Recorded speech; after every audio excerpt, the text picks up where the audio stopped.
decía, igual encontrar sentido, manifestar el amor, el agradecimiento, la reconciliación, la calma y la paz, los momentos de silencio, de conexión, encontrar sentido, trascendencia, la alegría, el sentido del humor, qué importante es. Nos lo hemos pasado muy bien en la unidad de cuidados paliativos.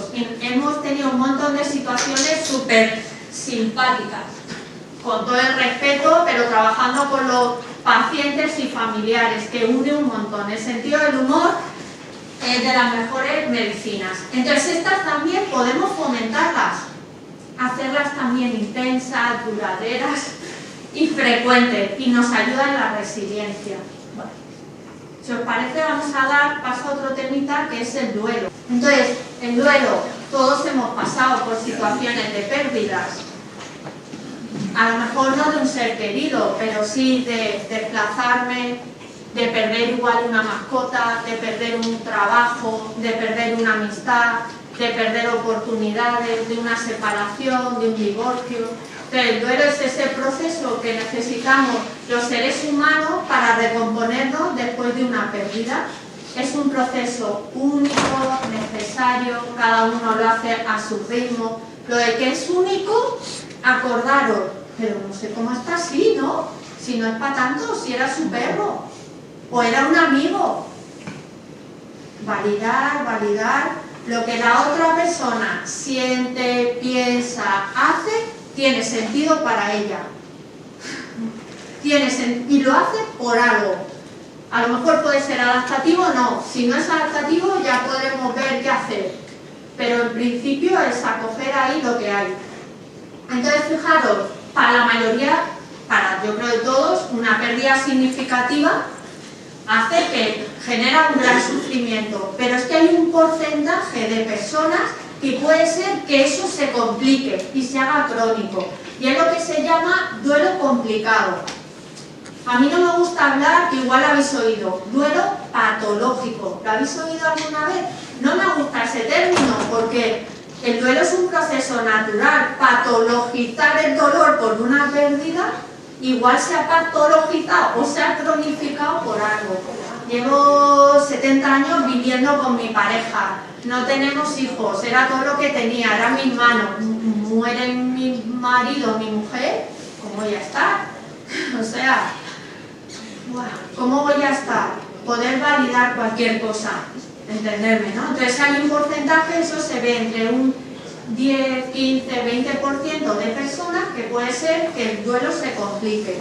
Y esto supone en España, por las muertes que hay, aproximadamente, eso lo he calculado, como unas 500.000 personas al año en España, que puede ser que por pérdidas nuevas estén en este tipo de procesos. Y es muy importante, si somos voluntarios, si somos cuidadores profesionales, si soy sanitario o si soy madre, padre, o sea, lo que sea, hermano, de amiga de una persona que está al final de la vida, que lo tenga en cuenta, que según cómo sean estas circunstancias puedo llevar el duelo mejor o peor.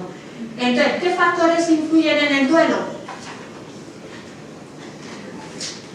¿Qué creéis que influye en cómo vive la persona el duelo? ¿Cómo haya sido la muerte? ¿Las circunstancias de la muerte? ¿Qué más? El apego a esa persona. Muy bueno. La relación, muy bien también. La relación que tengo con esa persona, el vínculo, el apego.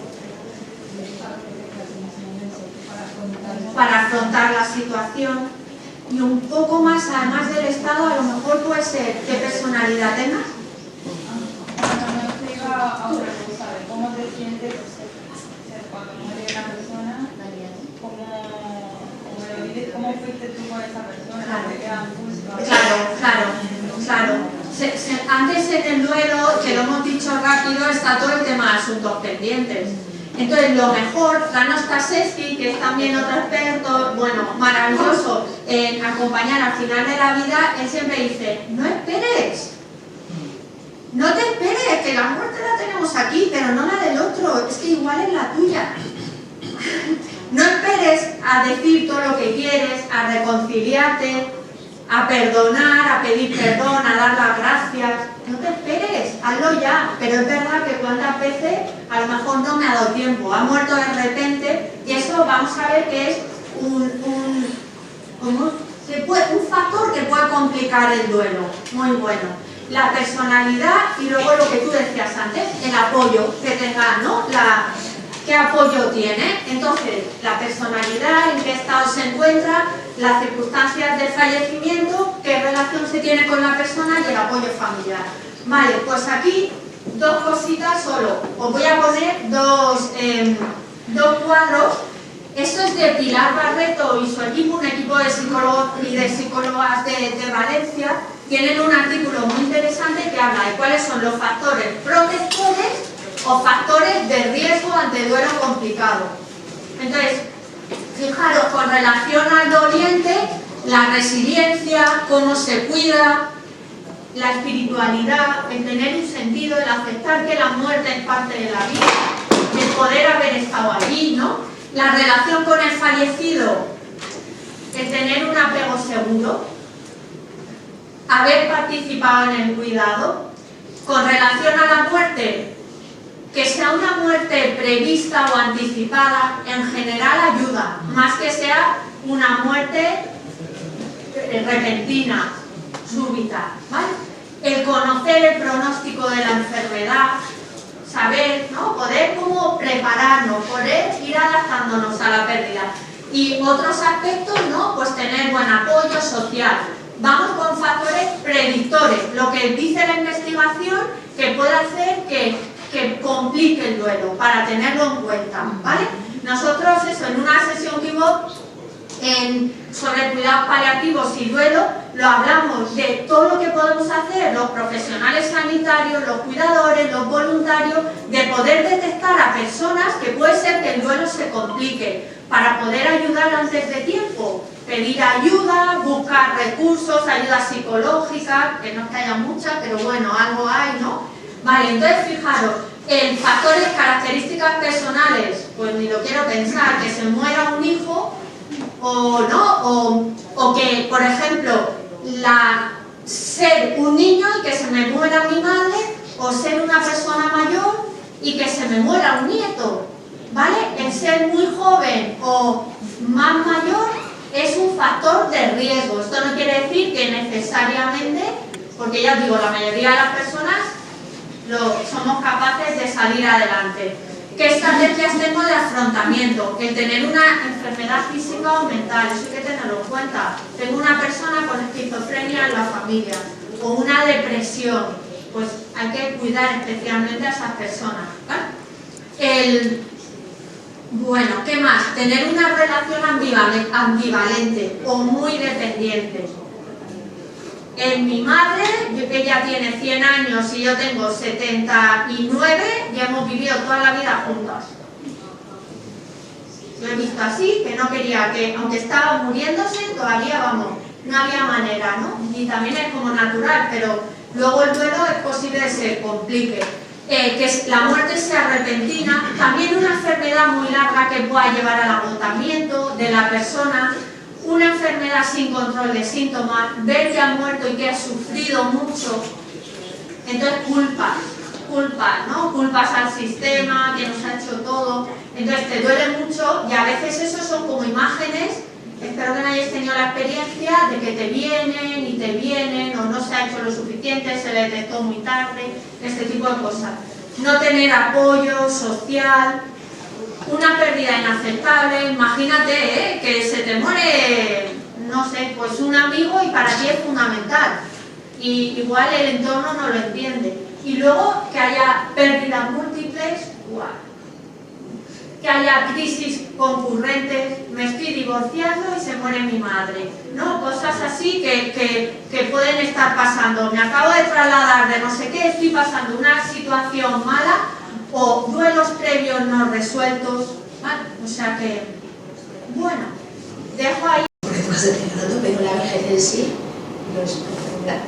Pero bueno, no sé, ya os digo que se planteó el año pasado. Claro, la vejez, la ancianidad, no es un niño. a veces podemos tratar a las personas mayores como niños, y no lo son. Aunque cuando no nos ocurre nada en la vida, el ciclo vital puede ser muy parecido. Muchas veces las personas con demencias muy evolucionadas, o cuando personas muy mayores, pues igual que aprendes capacidades, ¿no? Y aprendes habilidades, pues las vas perdiendo a partir de los 50, diría yo, 40, o hay antes que antes, ¿no? Pues uno va perdiendo capacidades que antes tenías y ya las vas perdiendo. Y vas perdiendo capacidades de la orientación, capacidades a nivel cognitivo, sin tener demencia, las vas perdiendo. Entonces, ante esta situación, lo primero es aceptar, ¿no? Que la vida es así, que las personas tenemos ese desarrollo. Segundo, que esas pérdidas no son que volvamos a una infancia, aunque muchas veces lo que ayuda a un niño nos ayuda a las personas mayores. Y necesita una actitud de respeto, de no quitarle capacidades a las personas solo por edad. Hace 20, 30 años era más frecuente que cuando había un diagnóstico de enfermedad, la que fuera, en personas mayores, a partir de los 70, 75 años, 80, a veces no se les ofrecían según qué tratamientos. Esto en los últimos 20 años ha ido cambiando. Hace 30 años, fracturas de cadera a partir de unas edades no se operaban. Ahora se operan, dando mucha calidad de vida a las personas. Antes no se ofrecían según qué tratamientos oncológicos, cuando la persona al menos tiene que decidir si lo quiere o no lo quiere. Es decir, que solo por la edad no podemos a las personas tratarlas o quitarles todo lo que, depende de su dignidad, ¿no? Y me parece que en Comunidad Valenciana, si necesitamos cuidados paliativos, la otra cosa que necesitamos son geriatras para poder atender como toca a las personas mayores. Porque eso sí, cuando un niño es pequeño, cuando una persona no es en la edad infantil, pues uno tiene un profesional sanitario con una formación específica que es ser pediatra, ¿verdad? Y todos queremos que a nuestros niños, pues porque los pediatras, pues en un sitio muy lejano donde el pediatra o su médico de familia seguro que se ha formado lo mejor posible. Bueno, en fin, pero las personas, cuando llegamos a la edad, a la ancianidad, entonces, bueno, hay sitios donde 65, ya sabéis que a los 65 no nos vamos a jubilar, pero que vamos a seguir trabajando. Bueno, pues más adelante, ¿no? Merece la pena que te llame, que te trate un profesional especialista en las personas mayores. ¿Por qué? Porque nuestros cuerpos cambian, nuestros metabolismos cambian y los tratamientos pues actúan de forma distinta. Y las dosis, igual que a los niños, hay que ponérselas de forma distinta y hay que tratarlos de manera distinta. Pero eso es un pendiente que tenemos. En mi unidad tenemos una geriatra y para mí es lo mejor que me ha ocurrido, tener una compañera que sea geriatra. ¿No hay muchos profesionales de geriatría? En Comunidad Valenciana, muy poquitos. Entre otras cosas, no se hace la especialidad de geriatría que yo sepa en toda la Comunidad Valenciana. Es decir, ningún médico que quiera ser especialista en geriatría va a poder hacerlo aquí. No hay plazas de formación. Muy poco. Bueno, pues eso es lo que la Sociedad Valenciana de Geriatría y Gerontología y el Consejo de Valenciano de Personas Mayores, pues en el Día de las Personas Mayores, ¿no? Pues una sociedad inclusiva para todas las edades, profundizar el buen trato a los mayores, lo que significa el buen trato, que es eso, validar a las personas, ¿no? Y la relación con el equipo de ayuda, bueno, pues cuando una persona enferma y aparecemos, esto es el equipo de profesionales, ¿no? Sanitarios, el paciente y su familia. En el fondo, esto forma un equipo. Y si esto no está bien cohesionado, la atención a la persona enferma va a ser mucho peor. Entonces, cuando normalmente aparecemos un equipo de profesionales a atender a una persona enferma, esta familia lleva muchísimo tiempo atendiendo a este paciente. Y por tanto, hay que validar muchísimo todo lo que ha hecho. Porque es verdad, es que lo lleva cuidando y lo lleva cuidando ella. Y quiere lo mejor posible. Pero tenemos, para darle a esta persona la mejor calidad, de vida y la mejor calidad de muerte. Cuando llegue el momento, aquí tiene que haber una buena relación. ¿Y qué es lo que nos une? Que todos los que estamos aquí queremos lo mejor para el paciente. Y desde luego, el paciente para sí mismo, ¿no? La familia, porque lo quiere, pero el equipo también. A veces hay diferencias de visión entre la familia y el equipo. ¿Puede haberlas? Por eso la comunicación es tan importante, porque hay que exponerlas. Pero este equipo también quiere lo mejor. A veces la familia, por el deseo de no querer ver sufrir a la persona que quiere, ¿no? Pues puede no ver la realidad, y por eso tenemos que ser 3 los que estemos aquí, ¿no? Pero esta relación nos la tenemos que trabajar, no es espontánea, ¿no? Un equipo no aparece en una casa y ya, bueno, no. Un equipo tiene que crear una buena relación para atender al paciente, una relación de confianza, una relación en la que puedan expresar la familia y el paciente lo que consideren, una relación en la que la toma de decisiones no recaiga solo sobre ellos, sino que esté asesorada por el equipo, bien acompañada. Y ya solamente, me quedaba solamente otro vídeo que os he traído de el primero. No hay que llegar a curar. O sea, las ciudades no tienen que estar llenas de hospitales. Las ciudades tendrán que estar llenas de centros sanitarios y recursos comunitarios que lleguen a las escuelas, a los centros de mayores, a toda la población y la prevención. Y solamente igual tendría un hospital a nivel de toda la comunidad, que sería para tratar las cosas de curar. Porque con una buena prevención nunca vamos a llegar al problema. Por eso cuando nos enseñan también a conducir, nos enseñan a conducir bien, a estar alerta de todo, para no poder tener un accidente. Lo que tengo que saber ahora es qué cosas y qué recursos tengo que empezar a conocer y manejar para que no llegue a hacerse nunca una úlcera en un paciente anciano, frágil, deteriorado. Bueno, si hablamos qué tipos de úlceras, hay muchos. Yo os he puesto unos ejemplos. Tenemos las úlceras por presión, que esas úlceras son las que se producen básicamente por el continuo estado de reposo en la misma situación del paciente. Si yo soy un paciente que tengo una dependencia, no me puedo mover y estoy todo el día postrado en la cama, boca arriba, todas mis terminaciones óseas, cadera, las escápulas, los codos, las muñecas, el hueso, lo que va a hacer es presionar.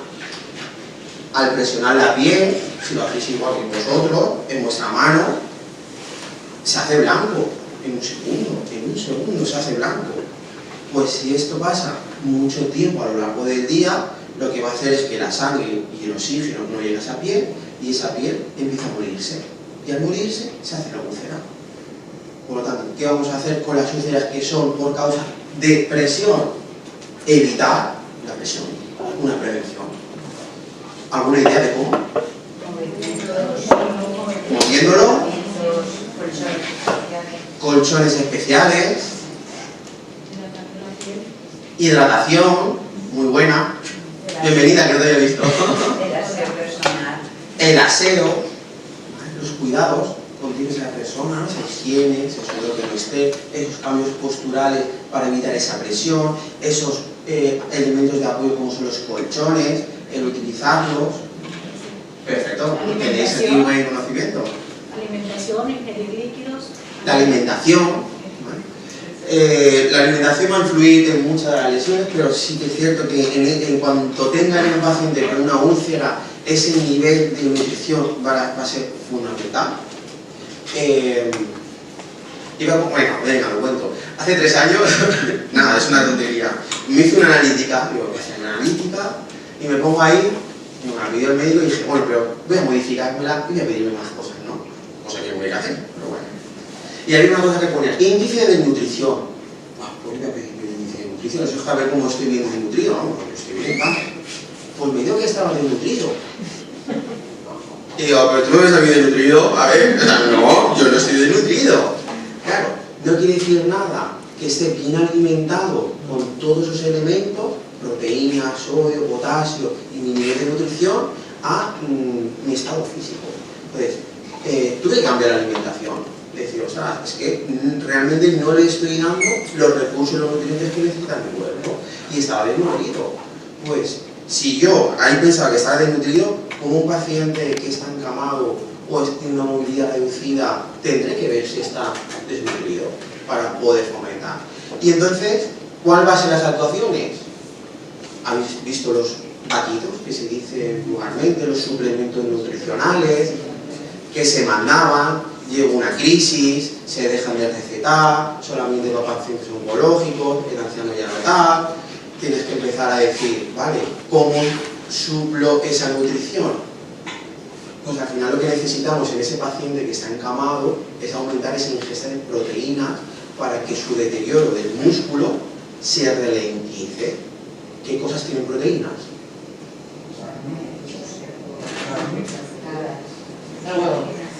Carne, huevo. Pero si esa persona tiene dificultad para comer, come poco, que son los ancianos, no puedo decir cómete un chuletón, sí, te lo trituro. Tengo que utilizar pequeños recursos que aporten mucho. ¿Vale? El huevo, pues siempre las claras de huevo aportan mucho nutriente, mucha proteína. Las gelatinas llevan muchísimo. Leche, yogures, lácteos, pues lo voy a ir metiendo en todo eso más en su dieta para estimular y pegarle esa subida de proteínas. Y voy a conseguir que me cicatrice mejor ante una úlcera, me esté mejor nutrido para que no me salga. Dime. ¿Pero las gelatinas se encuentran en los supermercados? No. Sí. Fíjate el nivel de proteínas que tiene, flipante. Muy buena. ¿Y la alternativa esta de proteínas que ahora hay encima que pone sabor a fresa, sabor a mango, sabor a limón, esas cosas? Tú fíjate, las proteínas que te pondrán por cada 100 gramos de esos tienen 20 gramos de proteínas. Y cógete ahora cualquier producto, cualquier alimentación, unas galletas, tal, y comparar las proteínas. ¿Y no sería trabajar demasiado al riñón o al hígado de la persona mayor? Lo puede tolerar.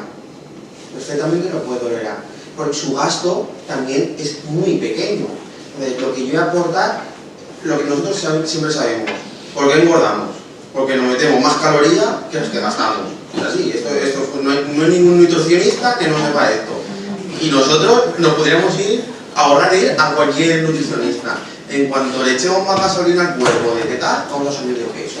Vale. Ese paciente anciano tiene un gasto suyo cardíaco, un gasto corporal, ¿no? Unas calorías. ¿Qué puede que necesita para su aporte energético diario? 1200 calorías. Bueno, pues esas 1200 calorías, yo igual lo que me planteo es aportarle el 50% a través de las proteínas.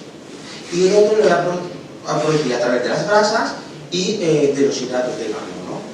Voy a subir. En una persona normal, pues está en unas 35, el 35% tiene que ser proteína. Pero en ancianos yo voy a aumentar, porque también ellos, el hígado envejece, por lo tanto la metabolización no es tan efectiva, entonces por eso sus necesidades cambian en el anciano.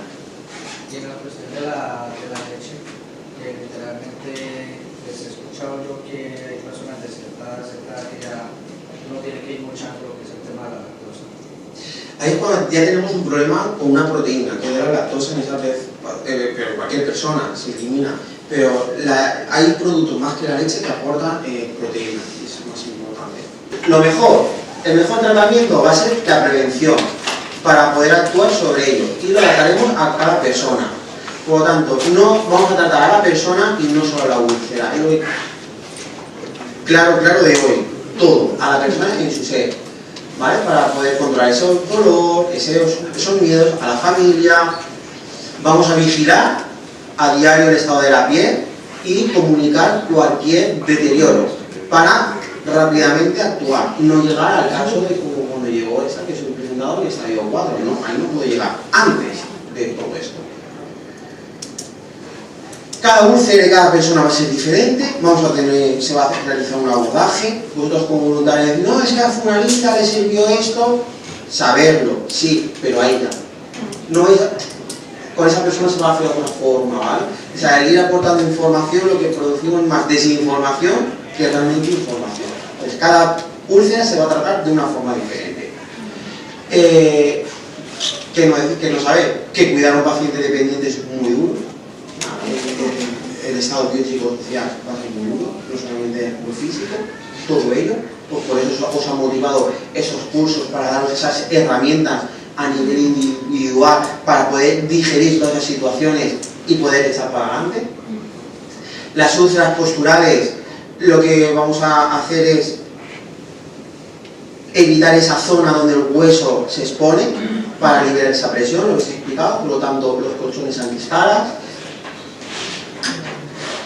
También las taloneras, los talones, ¿no? Al final eso es una talonera, que es lo que se le pone. Y es tan fácil como poner la talonera y sujetarla con un calcetín holgado, que no presione la cinta. Si la cinta presiona, la corto. Pero los talones cuando están rojitos, digo. Ahí ya está metiendo en un nivel de curso, se lo tendremos que proponer a la organización, de hacer un curso de atención a las personas dependientes en el domicilio, que sea bien bueno. Pero sí, el corpitor es una de las herramientas para poder favorecer. Pero bueno, aquí es donde se pone el talón para liberar esa presión en el paciente que está siempre apoyado en esa situación. ¿Vale? Os lo dejo aquí y luego lo podéis ver. En las personas adultas también casi la mayoría por el exceso de empleo y de jóvenes tienen las del túnel carpiano. Túnel carpiano, la falta de desgaste en las manos, que ya hasta poner cualquier cosita chiquita les pesa. Es que al final cada paciente va a ser una actuación diferente, lo que tenemos que tener. Por lo tanto, ¿qué vamos a observar? El cuidado de la piel de esas personas. Vamos a ver, al menos revisar todo el cuerpo, al menos una vez al día, para ver si ha aparecido algo diferente. Vamos a llevar diariamente lavar con agua y jabón la piel. Vamos a hidratarla. Vamos a mantener a la persona bien alimentada e hidratada. Vamos a activar la circulación realizando esos masajes, pues para estimularle cuando hace mucho tiempo. Cuando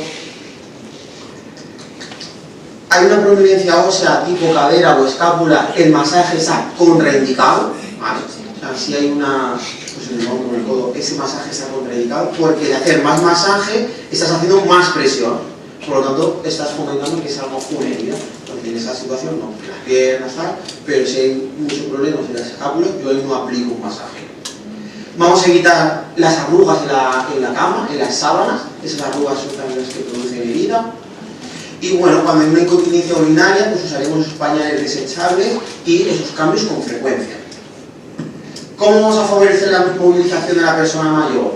Pues estimular en la manera que todo sea posible que ella se pueda mover, con ejercicios bien activos que lo realice o nosotros de forma pasiva, esas piernas y sus brazos, realizar cambios posturales pues cada 2 horas, si preciso cambiar cada 15 o 30 minutos si se está mucho tiempo pues sentado, sobre todo en el culete y toda la presión del cuerpo que hay sobre el culete, pues yo voy a ir cambiando más a menudo. Si se usa un sillón, pues utilizarlo como apoyo de la espalda y de la cabeza. Vamos a usar artículos de apoyo, todo lo que sea necesario, los colchones y cojines antiescalas para favorecer esos cambios en los puntos de presión, para que se vayan alternando y de forma automática. Por lo tanto, un paciente que pasa más tiempo en la cama tiene que haber un colchón. Vamos a proteger con los talones, los codos, con herramientas, apósitos con estas taloneras para evitar esa presión. Me meto el turbo. Los riesgos del entorno. Y también ser consciente de cuando lleguéis, porque el que está siempre en casa es mi casa, es la casa de mi madre, hemos vivido, hemos crecido y es nuestra casa y no nos fijamos de las cosas. Pero la persona que viene de externa o de un cuidador o voluntario que llega a casa tiene que saber que hay ciertos peligros que siempre están en un domicilio. Y ostras, ahora vamos a aprender un poco, o sea, a ver o a detectar que hay peligros que pueden afectar a la gente que vive o el paciente o la familia en el domicilio. Y poder evitar, pues entonces, peligros, como pueden ser en la cocina, en el baño o las escaleras. En una cocina, pues nunca podemos contribuir, ¿no? Y decir, uy, pues esto hay que ver, ¿no? Pues, si es una persona mayor, pues el que haya utensilios cortantes encima de la bancada es un peligro, porque no ven, no van a deteriorar, y si deja el cuchillo ahí, voy y me voy a cortar. Pues todo eso tiene que estar recogido. No pueden haber utensilios encima de la nevera porque pueden caer y golpear. Cuidado con hornos, cocina, fuegos, agua caliente que pueda caer y bien de quemarnos. En el baño, las alfombrillas a la hora de la ducha no pueden haber alfombrillas, y si hubiesen alfombrillas tienen que estar bien adheridas al suelo. Aquí no se producen, vamos, las inmensas caídas y roturas de cadera, y una persona mayor que se rompe la cadera ya se queda postrada durante muchísimo tiempo y nos salen todos estos problemas. Entonces eso hay que estar atento. Pues si el agua está demasiado caliente, objetos en un nivel muy superior, fijarnos en todos estos elementos que pueden causar un peligro. Y a nivel de las escaleras, pues que no haya barandillas para poder acceder al domicilio, peldaños muy estrechos o muy altos, que haya poca iluminación en todo ese trayecto y pueda caer, barandillas en mal uso. Dependiendo si es una insuficiencia cardíaca, pues los síntomas principales van a ser de corazón; si es una enfermedad pulmonar, pues van a ser de corazón, de pulmón; o si es una enfermedad hepática, pues según por la afectación del hígado, ¿verdad? Pero todas estas enfermedades van a condicionar un final de la vida. Y estos también tienen derecho a ser atendidos por cuidados paliativos. Y aquí tenemos todavía más dificultad, porque los equipos de paliativos acceden poco, estos pacientes acceden poco a los cuidados paliativos. Pero los cuidados paliativos han demostrado también eficacia en aumentar la calidad de vida en estas situaciones. Entonces, ¿cuál es la gran dificultad? Pues ¿cuándo? ¿No? ¿Cuándo decir que este paciente debe ir a una unidad de cuidados paliativos o hay que tratar de forma paliativa? Esa es la gran dificultad que tenemos los médicos, y lo que hace que muchas veces tenemos los enfermos hasta el final, tratándolos a tope, siendo muy agresivos, intentando mejorar la supervivencia, y ya os digo que no lo conseguimos. ¿Y de quién depende la decisión? ¿Del sanitario o la familia que decide? Depende la familia, digo la familia porque generalmente los enfermos muy mayores que no pueden decidir, pero el enfermo es el que tiene que decidir, el enfermo. Si el enfermo diga, mire, pare ya, no quiero que me pongan una vía por aquí en el cuello que puede complicarse, no quiero que me la pongan, no la puedes poner. Si un enfermo, ese es el principio de autonomía. Imagínense que coge una neumonía, es una enfermedad normal, corriente, que se trata con amoxicilina, con 4 antibióticos 7 días. Y usted dice, pues no me voy a tomar el tratamiento, yo no puedo obligar a que tomes el tratamiento. El principio de autonomía está por encima de esa situación. Salvo que exista riesgo para la salud pública. Entonces sí, yo puedo decir, no, porque usted puede contagiar a los demás de COVID o de tuberculosis, y no, tiene que estar ingresada y tiene que recibir tratamiento. Entonces, esto vamos a ir pasándolo rápido, pero bueno, podemos tener enfermedades pulmonar crónica avanzada, donde los síntomas principales van a ser la disnea. ¿Saben lo que es la disnea? Es la sensación de falta de aire, ¿vale? Generalmente aquí dicen fatiga. En Canarias fatiga significa náuseas. O los enfermos decían, tengo fatiga, y es que estaban nauseosos, que tenían pero bueno, aquí hablan fatiga, pero hay que saber bien de qué estamos hablando, ¿no? Sensación de ahogo, de falta de aire, es la disnea, ¿vale? Entonces, en la insuficiencia cardíaca crónica también, pues sobre todo la falta de aire, puede haber complicaciones cardíacas importantes, y la situación terminal, pues bueno, cuando ya no hay posibilidad ni siquiera de trasplante. Hoy en día, fíjense, podemos hasta hacer trasplantes cardíacos, trasplantes renales, en algunos casos hasta trasplantes de pulmón. Todo esto, a partir de una determinada edad, pues ya no entra, no es una opción. Pero yo recuerdo hace años, el límite para el trasplante renal era 65 años. Un paciente con más de 65 años no lo trasplantaban, y ahora se trasplantan hasta de 80 años. O sea que todo eso va cambiando un poco, ¿no? las cosas se van mejorando y se van adaptando a la sociedad también, ¿vale? Pero la insuficiencia cardíaca es muy frecuente conforme avanza la edad, y a esta edad no hay posibilidades de un trasplante cardíaco porque no tendría sentido, ¿no? No podríamos prolongar la vida lo suficiente a esa persona sometiéndola a una intervención que es importante, ¿no? Bueno. Enfermedad hepática avanzada también, múltiples causas que pueden provocar llegar a esta situación, igual con la insuficiencia renal crónica, aunque aquí sí que tenemos posibilidades de diálisis, ¿vale? Pero cada vez con más frecuencia los nefrólogos dicen que no hay opción de diálisis, ¿vale? Personas muy mayores con más comorbilidades, pues puede ser que tenga 85 años, 10 minutos, quedan ya más, madre mía. Bueno, y entonces el médico indica que no se le puede someter a diálisis. Pues entonces, pues bueno, el paciente que no puede ser dializado y que llega a una situación de fallo renal, terminal, pues sabemos que va a fallecer. ¿Vale? Todo esto es importante que las familias lo sepan y vosotros que estáis ahí al lado del enfermo también lo sepáis, para saber qué tenéis que hacer, porque si se os para estando en casa, pues no tenéis que empezar a reanimarlo ahí con la costa, ¿no? Hacerle masaje y soplarle ¿no? mientras llega el SAMU, porque no estaría indicado. Pero en otras situaciones puede que sí, ¿vale? Los pacientes en estas fases no está indicado. Y luego el anciano frágil. Esto lo vemos ya con mucha frecuencia. Tenemos un paciente que es independiente pero que tiene una serie de limitaciones, como muchos de los que habéis contado y tal, que llega un momento que por una simple gripe, por una caída, por una fractura, porque se ha infectado y ha ingresado en el hospital, pues pasa a ser dependiente. Y esto es un poco como lo que les decía, son escalones que se van bajando y que no son de vuelta. O sea, el paciente en esta situación que empieza a ser dependiente ya para una serie de cosas y pasa a ser ya más dependiente, no es un camino reversible, generalmente. Entonces, bueno, sí que comentar esto porque lo vemos con mucha frecuencia, ¿vale? El tema de las demencias, situaciones de demencias avanzadas terminales. ¿Habéis visto abuelitos así demenciados con sondas para la alimentación, por aquí o por aquí?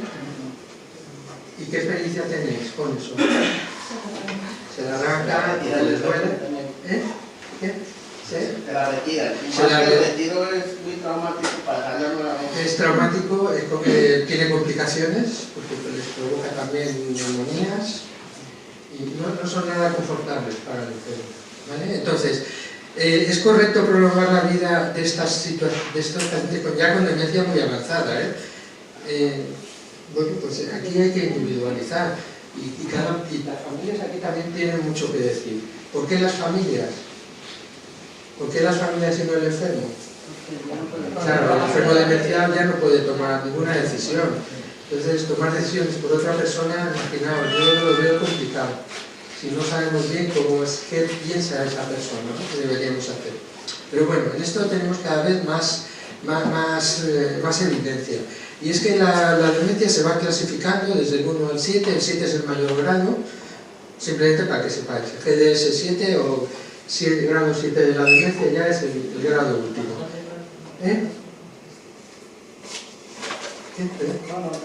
Entonces, y luego van por grados en los que la persona va perdiendo facultades, ¿no? En este grado ya la persona está encamada en la cama, no se puede mover, no es capaz de caminar, no es capaz ni de hablar, porque solo dice a veces sí, no, o ni siquiera, ¿no? No entiende tampoco lo que se le dice. Y va perdiendo capacidades hasta que aquí pierde la capacidad de sonreír, pierde la capacidad de tragar. Aquí, el 7F. Aquí ya pierde la capacidad incluso de mantener la cabeza erguida y pierde la capacidad de tragar. Es la fase final, es la fase terminal. ¿Podemos alargarla con un tubo? A lo mejor sí. Podemos alargarla en experiencia unas poquitas meses o semanas o meses. Pero a costa de qué sufrimiento, ¿no? Y aquí es donde las familias tienen que tomar la decisión. Aquí muchas veces dicen, no podemos dejarlo que se muera de hambre. Entonces, pues si no puedes dejar a alguien que se muera de hambre, pues una sonda y lo alimenta a la fuerza con nutrición artificial. En realidad no es eso lo que está pasando. En realidad, cuando llega a esa situación, el paciente deja de comer porque se está muriendo. Igual que cuando uno tiene un cáncer avanzado, terminal, que está ya tan delgadito, como habéis comentado por aquí, deja de comer, es que no puede, el cáncer lo está matando. No se está muriendo porque ha dejado de comer, no. Y la demencia es el mismo concepto. Simplemente la alimentación el cuerpo corre riesgo que lo rechace. Sí, corre riesgos porque tanto esto sería la PEG, habréis visto alguna, y tendréis seguramente, si cuidáis enfermos, tendréis enfermos con PEG, tendréis enfermos con sonda, pero hay que alimentarnos artificialmente, con un líquido que es un alimento artificial, con una serie de pautas y de indicaciones, ¿vale? De administrar el líquido, administrar el agua y tal, ¿vale? Entonces, con esto podemos alargar un poco la vida de estas personas, pero a costa de que se van a seguir complicando. A veces conseguimos solo que incluso ni siquiera puedan salir del hospital, porque después de colocarlo hacen una neumonía y otra, y al final acaban falleciendo, pues, inevitablemente. La cuestión es identificar, estamos en la fase final, no hay que hacer esto, ¿vale? A veces tenemos duda y indicamos la técnica, ¿vale? No siempre es a todo por igual. Hay que evaluar cada paciente concreto, ¿vale? Entonces, luego aquí sí que os pasaremos esto, ¿vale? Es un módulo del Ministerio de Sanidad que está muy bien, lo estuve revisando, está muy bien, de verdad que es muy bueno que lo veáis, porque vais a tener enfermos seguro con demencia, vais a estar al lado de enfermos con demencia casi seguro, porque es muy frecuente. Entonces un poco aquí se explican los tipos de demencia, cómo es el cuidador. Porque horrible, y aquello se me ha quedado impactado en la memoria, ¿no? Porque me dieron eso, pero es que el lugar era horrible, o sea, el lugar verdaderamente era de muerte, ¿no? Entonces, escoger el lugar adecuado y la forma adecuada, coger el momento, preguntar sin dar nada, por supuesto, y esto es importante, hay muchas cosas que las damos por supuesto, escuchar activamente, empatizar, pedir opinión, declarar deseo, manifestar acuerdo parcial con argumentos del otro, dar la información en sentido positivo y utilizar un lenguaje apropiado, evitar el uso de tecnicismo. Y esto da igual las veces que lo diga yo en mi hospital, que los médicos están ahí y enfermeras, y enfermeros, están ahí obsesionados con el lenguaje científico. El lenguaje técnico es un lenguaje que se ha inventado para que yo me pueda comunicar con otra persona y que entienda lo mismo que yo entiendo. Ya está. Pero para hablar entre profesionales, con un paciente jamás, por muy inteligente que sea, utilicéis el lenguaje técnico. Y yo pongo otro ejemplo, veréis que estoy obsesionado ahí, Freud diría mucho sobre esto, con el tema de las cacas, pero yo siempre pongo el ejemplo del edema y el enema. Son dos palabras que se parecen muchísimo y no es lo mismo que te pongan un edema para cagar que tener un edema de miembros inferiores, que es tener inflamadas las piernas, porque has retenido el líquido. Entonces a la gente le digo, no, es que le voy a poner un edema, no. Algo tan simple, bueno, es que ¿cómo no van a saber? No, hay gente que no sabe qué es un edema y la gente no te va a preguntar porque no se quiere sentir tonta. Entonces no te pregunta. Y no es lo mismo entender una cosa que otra. Por lo tanto, no hay que decir ni edema, ni enema, ni MMI, que son miembros inferiores, ni nada de esto. Tiene usted hinchadas las piernas. Le tengo que poner a usted una perilla porque tiene caca y no la hace. Ya está, explicar las cosas para que las entienda el otro, que ese es el sentido del lenguaje y de la comunicación. ¿Qué dificulta? Pues elegir un lugar inadecuado, coger un momento inadecuado, acusar, amenazar, exigir, utilizar frases del tipo debería. Esto, es que usted debería, hasta que te encuentras con alguien como yo, que soy de los que mi ilusión es un día poder apretar ese botón del metro que dice no apretar. Yo cada vez que me monto en el metro siento una angustia terrible porque yo quiero apretar ese botón a ver qué pasa, o no tirar de esta palanca, no quiero tirar de esa palanca, porque dime qué debería hacer, que yo voy a hacer todo lo contrario. Y así somos la mayoría de las personas, que nos dicen no hagas esto y dependiendo de lo infantiles que seamos, yo soy muy infantil, pues me entra mucha ganas de hacerlo, hay gente más madura que no, pero tenemos que contar como todos somos como yo, infantiles. Entonces, no decir lo que debería, llegan mucho mejor los mensajes del tipo yo en su lugar lo que haría, y esto la gente lo entiende muy bien, utilizar sarcasmo e ironía, etiquetar, recuerda que es el idioma de los profesionales y no puede ser que los pacientes sean no, el paciente del cáncer de pulmón, no, el paciente del cáncer de pulmón ni es un cáncer de pulmón ni es el 128, el paciente es Alberto Ramírez. Generalizar, ignorar mensajes verbales y no verbales del interlocutor, juzgar, menospreciar los argumentos del interlocutor, dar información en sentido negativo, utilizar el lenguaje no adaptado. Y como digo, esto que parece como de perogrullo, luego es más difícil, porque lo hacemos de manera inconsciente, entonces tenemos que estar como muy atentos. Yo a veces sudo y todo cuando estoy hablando, parece que estoy haciendo un ejercicio físico, pero es porque el ejercicio no es físico, es mental, y estoy haciendo un ejercicio igual, porque la comunicación es muy importante y entonces tengo que estar centrado en todo lo que estoy diciendo, no lo estoy haciendo desde el automatismo. La escucha activa, habilidad plena de cara a captar todo lo que intenta y lo que no intenta expresar desde la comunicación verbal y no verbal. La respuesta empática, devolver al ayudado con mis palabras lo que creo que me ha contado y sintiendo. O sea, es lo de, entonces lo que usted dice es y repetirle, ¿no? La reiteración, devolver la palabra clave de lo que me está contando, o la dilucidación, devolver de manera ordenada el mensaje, o la clarificación del sentimiento, devolver el fondo emotivo. Entonces, con todo esto que me estás contando, lo que entiendo es que sientes mucha tristeza, ¿no? Efectivamente. ¿Y por qué tenemos que ayudar a esto? Porque la mayoría de la gente no sabe reconocer sus emociones. La mayoría, por ejemplo, de los hombres solemos expresar la tristeza con ira. Cuando estamos tristes, lo que hacemos es mostrar agresividad, porque la tristeza nos lleva a un estado en el que nos sentimos que nos tenemos que defender. Como no nos han enseñado, digo, las mujeres estáis más entrenadas en el mundo de las emociones, practicáis mucho, o sea, se os permite de pequeña y luego lo practicáis mucho en la adolescencia con las amigas. Los hombres no solo no se nos enseña, sino que además durante la adolescencia la comunicación de emociones está completamente prohibida. Hay gente el sonido que aúna al hombre en una gran parte de su vida, hay gente que le dura toda la vida, hay gente que le gusta el fútbol. Esto se extiende hasta el final de su día y está así, ¿no? En este sonido gutural animal que no le permite clarificar su cabeza y entender cuál es la emoción que está sintiendo, que no es un sonido gutural, sino que es tristeza, alegría, pena, ira, ¿no? Y reconocer la emoción. ¿Y por qué voy a reconocer la emoción? Porque no se afronta igual la ira que la tristeza. Porque si estoy triste, lo que necesito es un abrazo. Y si estoy con ira, lo que necesito es descargar esa energía de la ira de una manera adecuada, que puede ser el deporte o cualquier otra. Pero si estoy triste, no tengo que hacer deporte. Si estoy triste, me tengo que acompañar socialmente, puede ser haciendo deporte. Pero, ¿entendéis, no? El deporte también está bien para la tristeza. Pero para que entendáis como la diferencia de... En paliativo, mirad, este es un paciente, Carlos, que luego si tenemos tiempo os enseñaré, ¿no? Porque fue un caso muy bonito. Luego busco el vídeo donde él habla de lo que supuso para él estar en paliativo, ¿no?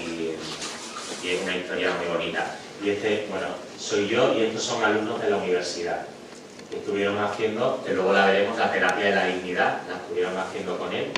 Una situación de impacto emocional y que tiene que transitar por un proceso de adaptación. ¿Qué es un impacto emocional? Pues un conjunto de respuestas, como decíamos antes, siempre fisiológicas, cognitivas y conductuales, más o menos intensas que la persona manifiesta ante la percepción de la muerte inminente y los problemas que asocia esta situación como resultado de apreciarla como amenazadora y también desbordante de los propios recursos. Y esto es lo que pasa en la gran mayoría de las ocasiones, que nosotros tenemos unos recursos, de pronto tenemos una amenaza muy grande y hay un desbalance entre esos recursos que tengo y las amenazas. Por lo tanto, la balanza pesa más las amenazas, no tengo recursos, entonces me agobio. Me encuentro agobiado porque no sé cómo atacar el problema. ¿Cuáles son los factores determinantes en el paciente paliativo? La naturaleza de la enfermedad.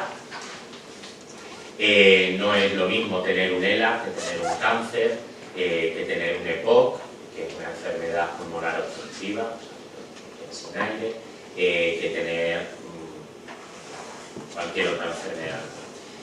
La evolución de la enfermedad, el deterioro físico, los síntomas cambiantes, los síntomas predictores del progreso de la enfermedad. Y esto es súper importante porque es que no es lo mismo tener un tumor en el colon que tener un tumor en la cara. Porque en el colon tú no ves nada. Como mucho puedes tener ascitis, que se te... No ves ascitis, yo digo las palabras, esto se te inflama la barriga, ¿no? Se te llena de líquido y entonces puedes verlo. Pero bueno, te pinchan, sale el agua, vuelve a vaciarse. Pero de pronto si lo tienes en la cara, tú ves cómo va creciendo ese tumor, pero lo ves día a día, cómo te crece. Esto angustia mucho porque dice, vale, está creciendo, ¿cuándo va a crecer? Y estoy viendo como esto me está creciendo más, me voy a morir, ya, ¿no? Y entonces estás viéndolo. Aparte de que no es lo mismo tener algo que no se ve, por mucho deterioro físico que haya, que de pronto se te abra un agujero en la cara, de que te tengan que operar y hacer una resección de la mandíbula y cortarte media cara. No es lo mismo para nada. Los tratamientos y sus efectos secundarios. Pues el primer agobio que tiene un paciente con cáncer es que se le va a caer el pelo, y es lo primero en lo que piensa muchas veces, ¿no? Me voy a quedar calva. No todos los tratamientos de quimioterapia se te cae el pelo, pero esto es lo primero que piensa, ¿no? Y al final tiene también su importancia, ¿no? La imagen física, la percepción de uno mismo, lo que hablamos antes, ayudar a integrar esa percepción del yo. La historia y la personalidad del enfermo. Obviamente que todos venimos con una historia y con una forma de ser, y no es lo mismo una que otra.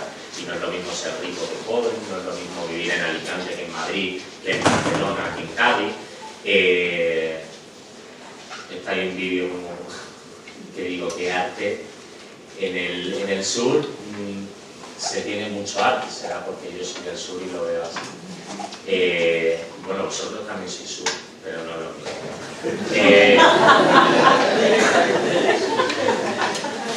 Veía una imagen de una señora en paliativo y es que tenía toda la gracia, digo, esto solo pasa en Cádiz, no en el sur de Cádiz. Y aparecía que entraba la enfermera en la cama y le decía, Concha, ¿cómo está usted hoy? Pues mira, mejorcita parece, que está usted mejorcita, pues verá que vamos, hay que ver que te va a perder la Semana Santa. ¿Que te va a perder tú la Semana Santa, espérate? Y llamó a 3 compañeras, cogieron en la cama, se pusieron las compañeras y empezaron a mover en la cama chun, chun, chun, chun, chun, y hacer el balanceo como si fuese la Virgen y le crearon allí el paso de Semana Santa. Pues no me va a decir usted que no es la amargura, usted es la amargura, la dolorosa, la dolorosa. No, utilizan la historia, la personalidad del paciente para... Claro, yo esto lo hago en Madrid a una señora de Pozuelo, que son muy finas allí en Pozuelo. Y me voy a la señora con sus perros así peinados, y toda delicada ella, y le digo, ¡señora! ¡De la dolorosa! Y por favor, ¿me pueden cambiar el círculo? No tiene nada que ver. Pero ahí está mi capacidad camaleónica de poder estar con la señora, con su historia y su personalidad de Pozuelo, y con la señora que tiene todo el arte, y llamarla a la dolorosa y hacerle allí un pase de Semana Santa en su habitación. Y la relación del paciente y de la familia. Y sobre esto hay mucho temor también, porque esto es una pena de la sociedad de hoy, es que hay un empeño brutal por destruir la familia. Esto tiene mucho sentido. Si destruyes la familia, destruyes al ser humano. Porque es un elemento principal para la salud mental del ser humano, no porque lo diga yo, sino porque es así. Pues yo siempre lo digo, los búhos viven de noche y no de día. ¿Y tú puedes poner al búho de día a vivir? Sí, se muere también. Entonces podemos ir en contra de nuestra propia naturaleza, pero esto hace que enfermemos. Y la familia es la naturaleza, es la manera en la que la naturaleza, por eso hay animales que nacen y ya son independientes, y hay otros como nosotros que necesitamos muchos años y que además no vivimos solos. Las ballenas se juntan, procrean, cada una por su lado, no viven en familia. Están juntas cuando van a comer, que solo hay un espacio para comer y se juntan ahí todas, pero cuando terminan de comer, se va cada una, no van en manadas las ballenas, va cada una por su lado en el océano y están solas. Pero es que el ser humano no anda solo por la vida, sino que anda en sociedad. Y la manera de aprender a estar en sociedad es la familia, que es el lugar seguro. Así es como aprendemos. Por lo tanto, ahora que están las familias destrozadas, existen muchísimos problemas, hay muchos problemas en torno a este hecho de que no existe familia cuidadora, de que está rota la familia, de que matrimonios divorciados, hijos cada uno por su lado, o tomando parte por la familia, o que no cuidan, porque hemos educado a los niños en tener todo. Se muere el abuelo, ¿no? Que no venga al hospital porque va a sufrir mucho viendo al abuelo morir. Yo esto se lo explico siempre, no, es que le doy... Y le digo, pues es que el siguiente en la lista eres tú. Si no le enseñas a tu hijo cómo se cuida, que te vea a ti cómo cuidas al abuelo, luego no vas a saber cuidarte a ti, vas a estar más solo que la una. ¿Cómo dices eso? Pues sí, es que el siguiente en la lista después de tu padre eres tú. O sea, digo, ¿que puede pasar algo? Sí, pero la ley natural lo que marca es que primero se ha muerto tu padre, luego vas tú, luego tu hijo. A tu hijo le tienes que enseñar a cuidar, a cómo tú vienes y te esfuerzas todos los días a pesar de estar cansado y decirle a tu hijo, qué cansado estoy después de todo el día trabajar, pero quiero estar al lado del papá, del abuelo, quiero estar al lado de la abuela para cuidarles, para que estén bien. Enséñale a tu hijo eso. No le vamos a contar nada a ver si el niño sufre, como si el sufrimiento no formase parte de la vida. De hecho, que luego también lo veremos, esto es parte principal del problema paliativo, de la regularización de la ley de la eutanasia, de esta visión de la vida que se está formando en el ser humano, como si el ser humano fuese un objeto de consumo, tuviese una obsolescencia programada y decir, mientras vale tiene sentido, a partir de que dejes de valer y de ser útil para la sociedad, tu vida no vale nada. Pues no, esto no funciona así. Bueno, sí está funcionando así, pero no debería ser así. Entonces esto es un temón, la relación de paciente y familia nos da muchos problemas y mucho trabajo continuamente, porque están peleados continuamente. Resumiendo, las diferencias individuales, la edad, las experiencias anteriores, la personalidad, recursos de afrontamiento, el entorno social van a determinar el proceso de adaptación de cada enfermo. Y no se puede explicar ni entender el proceso de adaptación tomando al enfermo como sujeto aislado, sino en relación con su contexto y con su realidad. No hay una pauta de adaptación correcta, válida y universal para todos los pacientes. Esto me lo pongo para recordarme. Lo de que le digo a mi familiar, yo podría decirle esto. Porque mi madre se cree que ella puede ser psicóloga también. Como le pasa a mi peluquera también. Ella me dice, bueno, la diferencia entre mi peluquera y yo es que los dos, ella no es psicóloga. Pero ella se cree que es psicóloga como yo. La diferencia es que ella sabe cortar el pelo y yo no, porque ella es mejor que yo. Pero, sí, tú preguntas en la peluquería, cuando cuento que soy psicólogo, te dicen, pues como nosotros, es que en la peluquería somos como psicólogos. Escuchar no es ser psicólogo. ¿Vale? Y a mí me pasó una vez con mi madre que me decía, pero tú, porque esta es la pregunta mágica que nos hacen a todos, es, ¿y tú qué? Cuando te viene alguien, ¿tú qué les dices? ¿No? Y le digo, pues mira, tienes que estudiar 5 años de carrera, 2 de máster, practicar al menos 1 año y luego, a lo mejor, sabes algo que decirle al paciente. Digo, pero sin todo eso, ¿cómo quieres que te resuma todo lo que sé en una frase? O sea, yo no voy con un guión al paciente y voy en estos días del paciente y digo, vale, paciente con cáncer de producto, página 375. Hola, buenos días, ¿qué tal está usted? Y le digo la frase que le tengo que decir, esto no funciona así. La línea relacional. Entonces me digo, bueno, si quieres, yo qué sé, bueno, pues cuéntame, ¿a qué le has dicho a no sé quién? Una paciente que le había contado. Digo, pues mira, estaba súper agobiada, la cuidadora principal, tal, y le he dicho, digo, le he puesto de tarea, digo que esta semana tiene que salir un día a pasear durante media hora y darse un baño en la bañera de su casa con velas y con música. Dice, pero que eso se lo podría decir yo. Pues veo a alguien agobiado y le digo, pues tú, Sara, mi madre de Jesús, pues tú, hijo, lo que tienes que hacer es salir a pasear, pegarte un bañito a gusto, te pones tus velitas, claro, pues yo le diría eso. Y digo, efectivamente, tú le podrías decir eso. Digo, vamos a hacer lo que ha pasado esta mañana, ¿vale? Y voy a hacer yo del paciente y tú haces la psicóloga para que me lo diga. Esto era además un caso complicado, que era una señora con su hijo de 17 años que tenía cáncer, tenía un linfoma y se estaba muriendo, estaba ya en paliativo. Y entonces me siento yo haciendo de la madre. y mi madre haciendo de la psicóloga. Y me siento, digo, bueno, pues, ¿qué le pasa a usted? Pues, mire, que me han dicho que mi hijo se muere. ¡Ay, madre! ¡Ay, madre! No, claro, eso me lo dice y me pongo a llorar. Claro, o sea, esa es la historia, ¿no? O sea, hay que saber estar ahí, hay que saber cuándo reaccionar, cuándo decirlo, cómo decirlo, porque no es, obviamente, a todos se nos ocurre decir que alguien salga a pasear, pero es cómo lo dice, cuándo lo dice, en qué momento lo dice, y además no tiene que ver con que salga a pasear, tiene que ver con toda la relación terapéutica que se está creando con ese paciente, que es la alquimia relacional, que es esa presencia compasiva que ayuda al otro a sostener todo eso. Y aparte recordarle que se tiene que seguir cuidando.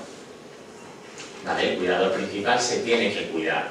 Y en esa relación que he creado con el paciente, él confía en mí, sabiendo que va a hacer lo que yo le diga, aunque en ese momento no crea que no le salga, por eso ha dejado de hacerlo, porque no le sale hacerlo. Pero en un compromiso que adquiere conmigo, dice, vale, pues me voy a dar el baño, o me voy a ir a pasear, me voy a empezar a cuidar, ¿no? Y empieza a introducir conductas, aunque luego tendremos que trabajar, como decíamos, lo cognitivo, qué creencias tengo, y lo emocional que estoy sintiendo con todo esto. Pero la parte conductual son unas actividades.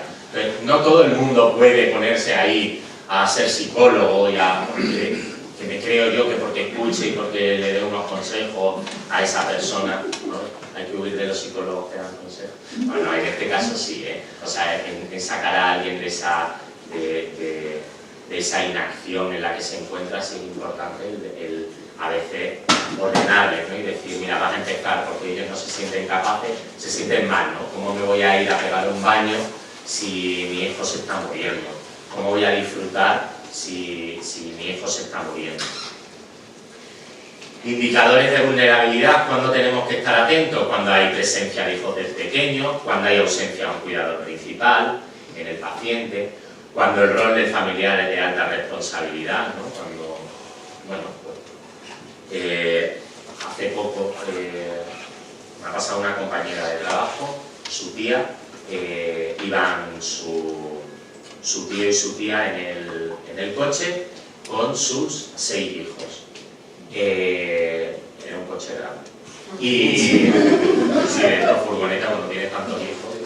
Y entonces el marido se quedó dormido, se salió de la carretera, se estrellaron contra un muro y la mujer murió. En el acto se encontró contra el muro. Y bueno, imaginaos el sentimiento de culpa alrededor de esto. ¿Y qué tiene que ver con el rol de responsabilidad? Porque este hombre no había cogido una sartén en su vida, no se había encargado de nada de la casa en su vida, porque él curraba mucho para mantener a 6 hijos. Su mujer había renunciado a su carrera profesional para cuidar de su familia y estar en casa. El rol principal de responsabilidad lo tenía la mujer, y la mujer había muerto. Si se hubiese muerto el padre, tendrían un problema económico quizás, pero no tenía un rol de responsabilidad en cuanto a la crianza de los hijos. Este hombre ahora se ha visto que no sabe ni hacerle la comida a los hijos. Entonces, no es lo mismo que se hubiese muerto el padre que la madre. Hubiese sido mejor que se hubiese muerto el padre. No, decir esto es muy serio. No es mejor ni peor, es estar atento a quién se muere, ¿no? Y a qué responsabilidades tenía esa persona dentro del sistema donde se movía. Problemas familiares que afectan al paciente, que esto los hay siempre, porque en todas las familias hay problemas. Y duelos recientes elaborados con dificultad, y esto en la época de pandemia lo hemos visto, ¿no? Que muchas veces una persona se moría, no había hecho el duelo y se estaba muriendo otra, ¿no? Y elaborar un duelo cuando tengo otro sin elaborar es muy complicado.